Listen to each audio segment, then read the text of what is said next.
रात के 12 बज चुके थे। भाई ने धीरे से मेरे कमरे का दरवाजा खोला और अंदर आकर मुझे सोता हुआ देखकर अंदर से दरवाजे की कड़ी लगा दी। मैं भी सोने का नाटक ही कर रही थी। कमरे में हम दोनों के सिवा और कोई भी नहीं था।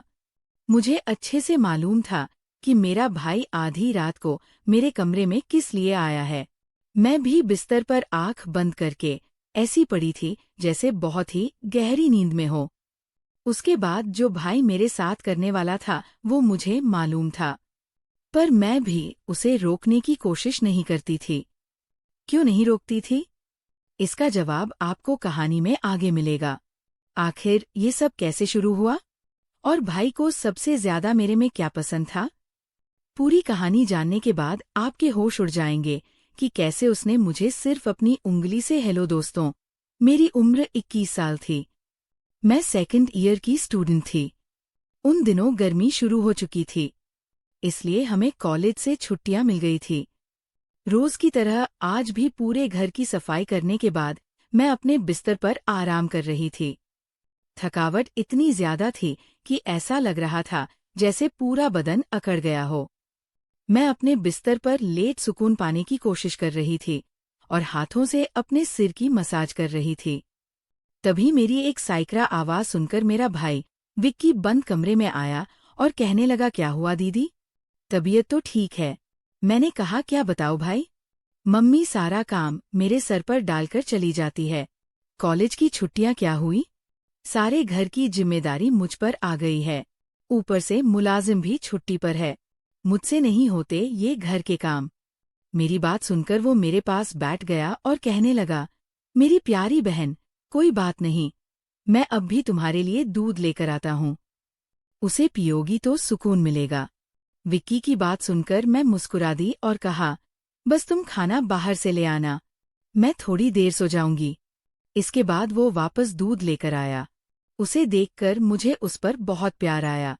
सच में दुनिया में बहुत कम ही ऐसे भाई होते हैं जो अपनी बहनों का इतना ख्याल रखते हैं। मैंने उसे ढेर सारी दुआएं दी और उसका लाया हुआ दूध पीने लगी। दूध पीने के बाद मैंने गिलास एक साइड पर रखा और लेट गई। विक्की कहने लगा, चलो मैं तुम्हारा सिर दबा देता हूँ, तुम आराम से सो जाओ। वह मेरे सिरहाने बैठ गया और अपने हाथों से मेरा सिर दबाने लगा। मुझे धीरे धीरे सुकून मिलने लगा और दर्द भी कम होने लगा। मैं आंखें मूंद कर सोने लगी और गहरी नींद में चली गई। मुझे पता ही नहीं चला कि घंटों तक मैं सोती रही। मेरी आंख मम्मी की आवाज से खुली। मैं हड़बड़ाकर उठी। सिर बुरी तरह बोझिल हो रहा था। घड़ी पर नजर डाली तो रात के 10 बज रहे थे। मुझे एकदम झटका सा लगा। बड़ी अजीब बात थी कि पापा ऑफिस से वापस आ चुके थे। शायद थकावट की वजह से मुझे वक्त का एहसास ही नहीं हुआ। जैसे ही उठकर 2 कदम चली मुझे चक्कर आ गए। आंखों के आगे अंधेरा छा गया। अगर दीवार का सहारा ना लिया होता तो यकीनन गिर जाती। फ्रेश होकर बाहर आई तो देखा खाने की टेबल पर सब मेरा ही इंतजार कर रहे थे। मैं जाकर आराम से कुर्सी पर बैठ गई। विक्की मुझे देखकर मेरी प्लेट में खाना डालने लगा। फिर मम्मी से कहने लगा, मी, उन्नू पर काम का बोझ थोड़ा कम डाला करें। अगर उन्नू नहीं आ रही है तो उसकी जगह किसी और को रख लें। ये बेचारी सारा दिन काम करके थक जाती है। देखें तो इसकी रंगत भी पीली पड़ चुकी है। मेरी हालत वाकई खराब हो चुकी थी। मैं बहुत थकी हुई महसूस कर रही थी। मम्मी और पापा दोनों ही जॉब करते थे, क्योंकि सिर्फ पापा की नौकरी से घर चलाना मुश्किल था। ऊपर से हमारी पढ़ाई के खर्चे भी कुछ कम नहीं थे, इसलिए मम्मी भी उसी कंपनी में काम करती थी जहां पापा नौकरी करते थे। मैं और विक्की कॉलेज जाते थे, मगर अभी गर्मियों की वजह से छुट्टियां थी, इसलिए हमें घर पर ही रहना पड़ रहा था। मैंने ये जैसे कोई मेरे बिस्तर के पास बैठ रहा हो। ऐसा लगा जैसे कोई अपना हाथ मेरी ओर बढ़ा रहा हो। डरते हुए मैंने पलट के देखा, लेकिन वहां कोई नहीं था। घबराहट के मारे मेरी सांसें तेज हो गई थी। मैंने तुरंत उठकर कमरे की लाइट ऑन की। दरवाजा खोलकर बाहर भी देखा, मगर वहां भी कोई नहीं था। आज से पहले ऐसा कभी नहीं हुआ था जो अब हो रहा था। मुझे प्यास लगी तो मैं कमरे का दरवाज़ा खोलकर बाहर निकली। उसी वक्त विक्की भी अपने कमरे से बाहर निकला।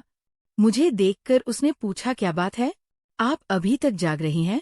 मैंने जवाब दिया, कुछ नहीं, बस ऐसा महसूस हुआ जैसे कमरे में कोई मौजूद हो। पानी पीकर मैं दोबारा कमरे में आ गई और पीछे पीछे विक्की भी आ गया। उसने कहा, आपको डरने की जरूरत नहीं है। अगर आपको डर लग रहा है तो मैं आपके पास सो जाता हूँ। मैंने उसे मना करते हुए कहा, नहीं, तुम्हें अपनी नींद खराब करने की जरूरत नहीं है। तुम अपने कमरे में जाकर सो जाओ। लेकिन वो जिद करने लगा, मैं आपको अकेला किसी भी हाल में नहीं छोड़ सकता। आपकी तबीयत खराब हो सकती है। मैं आपको तकलीफ में नहीं देख सकता। आप सो जाएं, मैं यहीं सो जाता हूँ। आखिरकार मैं बेड पर जाकर सो गई।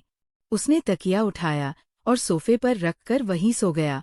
उस रात मुझे ऐसा महसूस हुआ जैसे कोई मेरे सिरहाने बैठकर मुझे बहुत देर तक देखता रहा हो। उसने मेरे बालों को सहलाया, मेरे चेहरे पर उंगलियां फेरी और मैं सुकून से सोती रही। ये सब मुझे एक सपने जैसा लग रहा था। अगली सुबह जब मैं उठी तो मेरा मूड बड़ा अजीब था। लेकिन जब मैंने अपने भाई पर गौर किया तो मैं हैरान रह गई। शुक्र था कि मैंने अपने जिस्म को दुपट्टे से ढक रखा था। मेरी कमीज बेतरतीब हो चुकी थी। मुझे हैरत हुई क्योंकि आज से पहले मैं कभी इस तरह इतनी गहरी नींद में नहीं सोई थी। आज मैं थोड़ी खुश भी महसूस कर रही थी, लेकिन इसकी वजह समझ नहीं आ रही थी। मैंने उससे पूछा तो उसने कहा, मैं तो रोज ही इतना खुश होता हूँ। जिसे आप जैसी बहन मिल जाए वो क्यों ना खुश हो। घर के सारे काम निपटाकर जब मैं बैठी तो विक्की तेल लेकर मेरे पास आ गया। कहने लगा, आनू दीदी, अपने बाल खोल लीजिए, मैं आपके सिर में मसाज कर देता हूँ। मुझे उसकी हरकतें अजीब लगने लगी। मैंने कहा, ये तुम्हारा काम नहीं है, जाओ अपने दोस्तों के साथ घूमो फिरो, मुझे मसाज की जरूरत नहीं है। मगर उसने मेरी बात नहीं मानी और खुद ही मेरे बालों से कैचर उतारते हुए कहने लगा, आप नखरे मत किया करें, किस्मत वालों को ही ऐसे भाई मिलते हैं। जब आपका भाई आपके खूबसूरत रेशमी बालों में मसाज करना चाहता है तो आपको क्या समस्या हो सकती है? आ जाइए, मैं आपके सिर की मसाज कर देता हूँ। आपको बहुत रात को बहुत सुकून मिलेगा। वह मुझे उठाकर कमरे में ले गया। मैं बेड पर तकिया रखकर लेट गई। मेरे बाल बेड से नीचे लटक रहे थे। वह मेरे सिरहाने बैठकर मेरे बालों की मसाज करने लगा। विक्की मुझसे 5 साल छोटा था, लेकिन मुझे नाम से ही बुलाता था। उसने कहा, आप इतनी प्यारी है कि आपको देखकर दिल करता है कि आप हमेशा इसी तरह मुस्कुराती रहे और मैं आपकी लाड उठाता रहूं। वह मेरे बालों की मसाज कर रहा था और उसके हाथों में जैसे जादू था। मुझे इतना अच्छा लग रहा था कि मैं धीरे धीरे नींद की वादियों में खोने लगी। तेल की खुशबू भी बहुत जबरदस्त थी। मैंने उससे पूछा, ये कौन सा तेल है? वह बोला, ये बहुत ही खास तेल है, खास आपके लिए। आपके जो इतने हसीन बाल हैं ना, ये उन्हीं बालों के लिए बना है। उसकी बातें बहुत प्यारी थी। हालांकि मैं समझ नहीं पा रही थी कि वह किस लहजे में बात कर रहा है। बहरहाल मसाज के दौरान ही मैं गहरी नींद में खो गई। कुछ देर बाद जब मेरी आँख खुली तो मेरा पूरा बदन दर्द से टूट रहा था। ऐसा लग रहा था जैसे मेरी टांगों पर बहुत ज्यादा वजन रखा गया हो। पूरे बदन में दर्द सरक रहा था। मैं धीरे धीरे उठकर बैठी और आसपास देखने लगी। मेरी हालत अजीब थी। जब मैंने खुद पर गौर किया तो देखा कि मैं पूरी तरह भीगी हुई थी, जैसे किसी ने मुझे नहला दिया हो। मेरे कपड़े गीले थे, पंखा बंद था और कमरे में गर्मी थी। ये सब क्या हो रहा था? बड़ी मुश्किल से मैं बेड से उठी। मुझे चक्कर आ रहे थे, चलना मुश्किल हो रहा था। मैं अपनी हालत समझ नहीं पा रही थी। ऐसा क्यों लग रहा था कि मैंने सोया नहीं बल्कि कोई भारी मेहनत वाला काम किया हो। बड़ी मुश्किल से चलकर मैं बाथरूम गई और फ्रेश हुई। अपनी हालत पर गौर किया तो लगा जैसे शरीर पूरी तरह थकावट से चूर था। जब मैं कमरे से बाहर निकली तो मुझे फुसफुसाने की आवाजें सुनाई दी। ऐसा लग रहा था जैसे कोई किसी से बात कर रहा हो। घर में मेरे और विक्की के अलावा कोई नहीं था। फिर वह किससे बात कर रहा था? मैं पहले किचन में पानी पीने गई, मगर तब तक वह फुसफुसाहट रुक चुकी थी। मैं किचन के दरवाजे के पास खड़ी थी जब मैंने बैठक से किसी को निकलते देखा। उसके हाथ में काफी पैसे थे, जिन्हें देखकर वह मुस्कुरा रहा था। ये देखकर मेरे माथे पर बल पड़ गए। अगले ही पल उसकी नजर मुझ पर पड़ी। मुझे देखकर उसने कहा, अनु, आप उठ गई। मैं उसकी तरफ धीरे धीरे चलकर गई। वो हड़बड़ाकर पैसों को अपनी पट की जेब में डालने लगा, मगर मैंने उसका हाथ पकड़कर उन पैसों को सामने लाकर पूछा, इतने पैसे तुम्हारे पास कहाँ से आए? वह नजरें झुका चुका था। धीरे से कहने लगा, आप प्लीज पापा को मत बताना। मैं ताज्जुब में थी कि उसने ये पैसे पापा को क्यों नहीं दिए। मैंने सख्ती से पूछा तो वह सहम गया। उसने कहा, ये पैसे तो पापा के एक दोस्त ने कई साल पुराने कर्ज के रूप में लौटाए थे। मैंने सोचा था कि इनसे मोबाइल खरीद लूंगा, लेकिन उसने पैसे मुझे थमा दिए। मैंने उसे डांटते हुए कहा, हाँ, तुमने अच्छा किया। घर के हालात देखो किस कदर खराब है। हमारे माँ बाप दोनों नौकरी कर रहे हैं और तुम मोबाइल खरीदने की बात कर रहे हो। वह शर्मिंदा हो गया। मैं से कहा, उसी रात मैंने वह पैसे पापा को दे दिए। उस रात विक्की मुझसे कोई बात नहीं कर सका और जल्दी सोने चला गया। अगले दिन मैं किचन में काम कर रही थी जब विक्की अपने दोस्तों के साथ घर में दाखिल हुआ। मैं ये देखकर हैरान थी कि वह अपने दोस्तों को सीधा लाउंज में ले आया था। उस वक्त मैं दुपट्टा उतारकर बर्तन धो रही थी। जैसे ही वे सब हंसते हुए अंदर आए, मैंने तुरंत दुपट्टा ओढ़ लिया। मैंने उसे समझाने की कोशिश की, ये क्या तरीका है? तुम जानते हो इस वक्त मम्मी पापा घर पर नहीं हैं, फिर भी तुम इन लोगों को घर ले आए हो। विक्की तनक कर बोला, ये मेरा घर है। जब आपको मेरा ख्याल नहीं है तो मैं आपका ख्याल क्यों करूं? अच्छा खाना तैयार करो। ये मेरे बहुत खास दोस्त है। वह मुझसे काफी नाराज लग रहा था, मगर अब मैं क्या करती? खाना तो बनाना ही था। मैं उसके दोस्तों के लिए खाना बनाने लगी। तभी वो बोला, खाना परोसने भी तुम खुद ही आओगी। विक्की का ये रवैया मुझे हैरान कर रहा था। छोटी सी बात पर वो इतना कैसे बदल सकता था? मैंने खाना टेबल पर लगा दिया। मैंने गौर किया कि उसके दोस्त बार बार मुझे घूर रहे थे।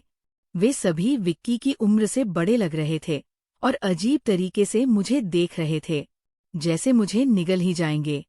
मैं डर कर अपने कमरे में चली गई और खुद को बंद कर लिया। जैसे ही वे गए, मैं विक्की पर फट पड़ी। दोबारा तुम्हारे ये दोस्त इस घर में नजर नहीं आने चाहिए। मगर वो अगले ही पल मेरे गाल थामकर कहने लगा, इतना गुस्सा कहाँ से आता है? वे दोबारा नहीं आएंगे, लेकिन आप इस बारे में मम्मी पापा को कुछ नहीं बताएंगी। विक्की के इस बर्ताव से मैं परेशान हो गई। वह कभी प्यार जताने लगता था तो कभी चिढ़ने। बहरहाल मैंने हामी भर दी और अपने कमरे में चली गई। मुझे विक्की की हरकतें दिन ब दिन अजीब लगने लगी थी। उस रोज भी जब मैं अपने कमरे में आराम करने के लिए सोई तो अचानक मुझे अपने पैरों पर किसी के हाथ महसूस हुए। मैंने चौंक कर आंखें खोली तो देखा कि विक्की मेरे पैरों को अपनी गोद में रखकर मसाज कर रहा था। मैंने तुरंत उसे ऐसा करने से मना किया, मगर वो कहने लगा, मैं जो कर रहा हूँ मुझे करने दो। इस घर में एक मैं ही हूँ जिसे आपकी इतनी फिक्र है। मम्मी पापा को तो काम से ही फुर्सत नहीं है। मैं भी थक चुकी थी। आंखें बंद की और सोने लगी। विक्की के हाथों की मसाज से मुझे नींद आ गई, लेकिन जब मेरी आँख खुली तो मेरे होश उड़ गए। मेरा सिर बुरी तरह चकरा रहा था। बिस्तर की चादर बिल्कुल बेतरतीब हो चुकी थी। बिस्तर पर एक शर्ट और एक मेल परफ्यूम पड़ा था। ये सामान किसका था? मैं कुछ बोल नहीं सकी। मेरे सिर में इतनी तेज दर्द था कि मैं फिर से बिस्तर पर गिर गई। ऐसा लग रहा था जैसे किसी ने मुझे बेहोशी की दवा पिला दी हो। पास में फुसफुसाने की आवाजें आ रही थी, मगर कौन बोल रहा था ये मैं पहचान नहीं सकी। मुझे सिर्फ विक्की की आवाज सुनाई दे रही थी। ऐसा लग रहा था जैसे वह मेरे कमरे में मौजूद हो और मुझे उठाने की कोशिश कर रहा हो। कुछ देर बाद जब मेरी आँख खुली तो सारा दृश्य मेरी नज़रों के सामने घूमने लगा। मैंने सबसे पहले बेड की तरफ देखा जहाँ पहले शर्ट और परफ्यूम पड़े थे, मगर अब वहाँ कुछ भी नहीं था। आज फिर मेरी हालत बहुत अजीब थी। मैं कोई बच्ची नहीं थी जो ये सब कुछ समझ ना पाती। घर में मेरे और विक्की के अलावा और कोई नहीं था। फिर मेरे सोने के बाद ऐसा क्या होता था कि मेरा पूरा शरीर पानी से नहला दिया गया हो। सिर्फ इतना ही नहीं, मेरा शरीर दर्द से चूर था और रंगत भी बिल्कुल पीली पड़ चुकी थी। दिन ब दिन विक्की मेरे करीब आने की कोशिश कर रहा था, मगर मैं हर बार कोई ना कोई बहाना बनाकर अपने कमरे में चली जाती थी। मेरे दिमाग में अजीब अजीब से विचार आने लगे थे। तबीयत भी काफी खराब रहने लगी थी। मेरी हालत देखकर माँ भी परेशान हो गई। उन्होंने कहा कि वो अगले दिन ऑफिस से छुट्टी लेकर मुझे डॉक्टर के पास ले जाएंगी, ताकि पता चल सके कि मुझे क्या समस्या है। उस रात मैं बार बार उठ रही थी और ठीक से सो नहीं पाई। अगले दिन मेरे माता पिता हमेशा की तरह अपने काम पर चले गए। मुझे लगा शायद उन्हें मेरी परवाह नहीं थी। आखिरकार मैं खुद ही डॉक्टर के पास गई। वहां अल्ट्रासाउंड से पता चला कि मैं गर्भवती हूँ। ये सुनकर मेरे होश उड़ गए। आखिर ये सब मेरे साथ कौन कर